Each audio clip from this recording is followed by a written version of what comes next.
বিসমিল্লাহির রহমানির রহিম। হে সমস্ত জগতবাসী, যে আমরা একটা জিনিস কিন্তু জানি বুঝি, তারপরেও কিন্তু আমরা এটা মানি না। হযরত ইউসুফ আলাইহিস সালামকে আল্লাহ পাঠিয়েছেন স্বপ্নের ব্যাখ্যা, যে একটা বিষয় আছে, এটা বুঝে যে আমাদেরকে চলতে হবে, এটা বোঝানোর জন্য। তাই আজকে যে স্বপ্নের ব্যাখ্যাগুলো আপনাদের সামনে নিয়ে উপস্থিত হলাম, অবশ্যই আমাদের জীবনে ইহকাল পরকালে কাজে লাগবে। অবশ্যই মনোযোগ সহকারে শুনবেন। আচ্ছা, বিষয়টি হলো, দেখুন, কে বলে ব্যক্তি সরাসরি স্বপ্নে জান্নাত দেখবে। তাহলে সরাসরি জান্নাত দেখবে, শরীয়তের মত আছে যে মৃত্যুর পরে জান্নাত যে পাবে সে দেখবে। আচ্ছা, কিন্তু স্বপ্নেও কিন্তু আল্লাহ দেখা দেয় নমুনা। যাই হোক, আজকের যে বিষয়টি হলো যে তার মানে আশা পূর্ণ হবে, যে পৃথিবীতে স্বপ্নে জান্নাত দেখবে সে পৃথিবীতে অনেক চিন্তামুক্ত হবে এবং তার জীবনে অনেক আশা থাকে, সেই আশাগুলো পূর্ণ হবে। আচ্ছা, এই বিষয়টা আমরা কেন বুঝতে পারলাম? যদি আপনি, আমি বা কেউ যদি জান্নাতকে স্বপ্নে দেখতে পারে, তাহলে আল্লাহ এটা কেন দেখালেন? এটাই দেখালেন যে সামনে তুমি শান্তিময় হবে, তুমি চিন্তামুক্ত হবে।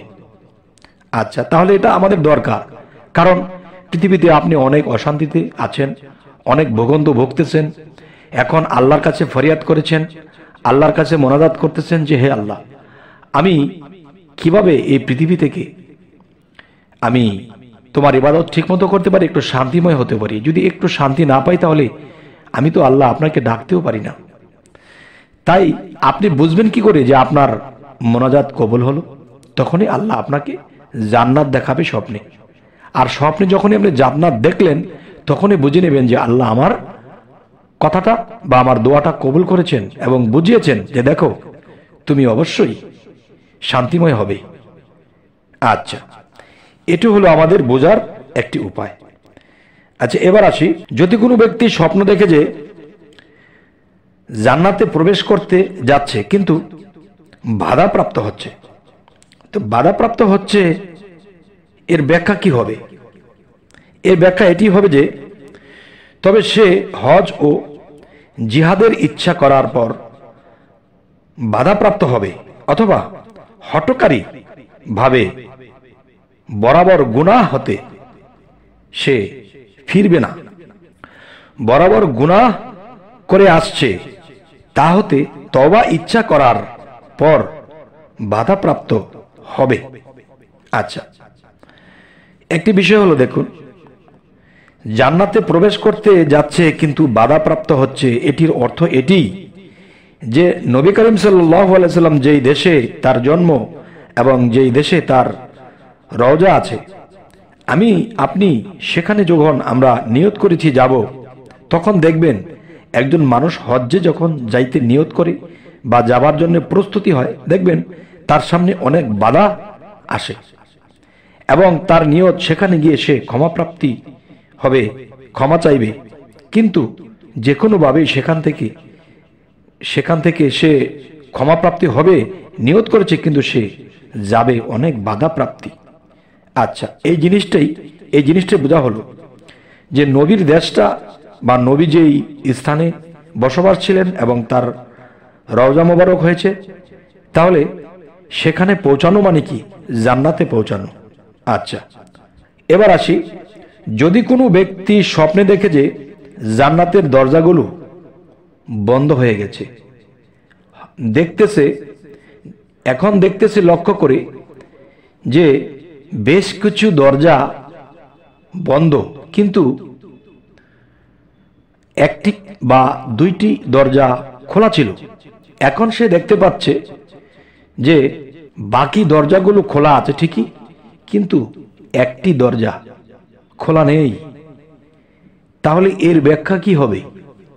দেখুন, আল্লাহ আমাদেরকে অবশ্যই বুঝায়, কিছু কিছু স্বপ্ন বুঝতে গেলেও চোখে পানি এসে যায়। তাই আমি বলবো যে দেখেন, যদি কখনো কেউ দেখে জান্নাতের সকল দরজা খোলা থাকলেও একটি দরজা বন্ধ হয়ে গেছে, তখন আপনি কি বুঝবেন? অবশ্যই আপনি এটি বুঝবেন যে আপনার পিতা আর না হয় মাতা যে কোনো একজন মারা যাবে। তার মানে কি, আপনার পিতা আপনার মাতা তাদের আঁচল তলে আপনি থেকেছিলেন। একটা বিপদ আপদ হলে বাবা মার কাছে বলেছেন, তারা একটা সমস্যার সমাধান করেছে, আপনি তাদের আঁচল তলায় থেকে আপনি নিজেকে শান্ত করেছেন, শান্তিময় হয়েছেন। যেদিনই দেখলেন আপনার স্বপ্নে একটি জান্নাতের একটি দরজা বন্ধ হয়ে গেছে, তখনই বুঝবেন যে আপনার পিতা বা মাতা যে কোনো একজন চলে যাবে।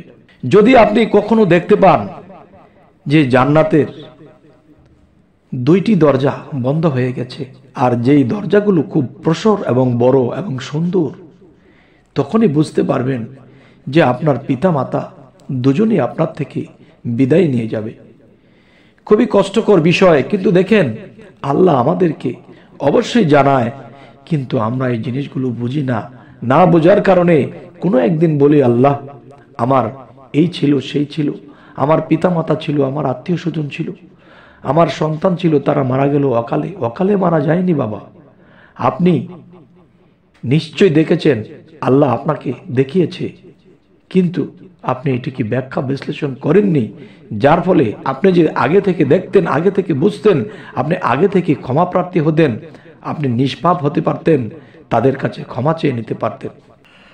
আপনি যদি আর কখনো দেখেন যে আপনার বাবা মা উভয়ই বেঁচে আছে, কিন্তু আপনি যদি কখনো স্বপ্ন দেখেন যে আপনার দুটি বাবা মা তারা এমন পর্যায়ে আছে এবং তারা আপনাকে সযত্নে বড় করেছে, শিক্ষায় শিক্ষিত করে তুলেছে, খুব আদরের আপনি, কিন্তু পৃথিবীর কারো কাছে গিয়ে তাদের মতো আদর মায়া কখনই পাননি, কিন্তু হঠাৎ করে স্বপ্নে দেখতেছেন যে বেহেশতের সবকটি দরজা বন্ধ হয়ে গেছে, বেহেশতের সবকটি দরজা বন্ধ হয়ে গেছে। এখন আপনি এটি কি বুঝবেন? এটির ব্যাখ্যা হবে আপনার পিতা মাতা দুইটি ব্যক্তি আপনার উপরে অসন্তুষ্ট হয়ে আছে। অবশ্যই আপনি তখন এই ব্যাখ্যাটি করে নেবেন। আর এই স্বপ্ন আল্লাহ আপনাকে কেন দেখালো? এই জন্যই দেখাইয়াছে যে তুমি তাড়াতাড়ি তোমার পিতা মাতার কাছে ক্ষমা প্রার্থী হও, তারা তোমাকে অবশ্যই ক্ষমা করবেন। তাদের মধ্যে আমি মায়া শক্তি দিয়েছি, একজন সন্তান যত অপরাধী করুক তারা ক্ষমা করে দেবে। তবে আজকের এই স্বপ্নটি আপনি কেন দেখবেন, কেন দেখলেন, কেন আল্লাহ দেখালেন? আল্লাহ আপনার ভালো চেয়েছে। যখনই আপনি এটি স্বপ্নে দেখলেন বেহেশতের সমস্ত দরজাগুলো বন্ধ হয়ে গেছে, তখনই বুঝে নেবেন বিষয় এটাই যে আমি মৃত্যুর পরে নির্ঘাত জাহান্নামে যেতে হবে, যেহেতু বেহেশতের দরজা বন্ধ হয়ে গেছে।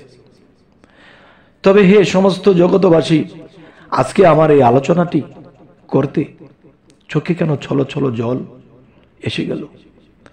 অবশ্যই যারা এত কষ্ট করে লালন পালন করেছে তাদেরকে আঘাত দেওয়া অনেক বড় কষ্টের বিষয়।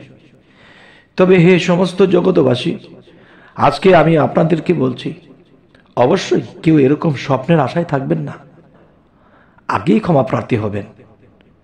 হয়তো আগেই যদি ক্ষমা প্রার্থী হতে পারেন আর আল্লাহ যদি কবুল করে নেয়, হয়তো সেই রাত্রে দেখতে পারবেন যে আপনার জন্য জান্নাতের সবকটি দরজা খুলে দেওয়া হয়েছে।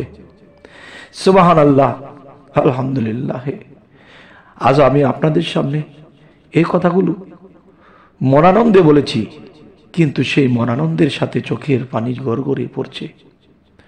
অবশ্যই আজকের পর থেকে আমরা নিজেকে নিয়ন্ত্রণ করব, নিজেকে কন্ট্রোল করব, সঠিক পথে চলব। তবে সকলে ভালো থাকবেন, আমাদের চ্যানেলটিকে সাবস্ক্রাইব করে নেবেন, যাতে করে পরবর্তীতে আবার আমি ভালো আলোচনা এনে দিতে পারি। সকলে ভালো থাকবেন। আল্লাহ হাফিজ।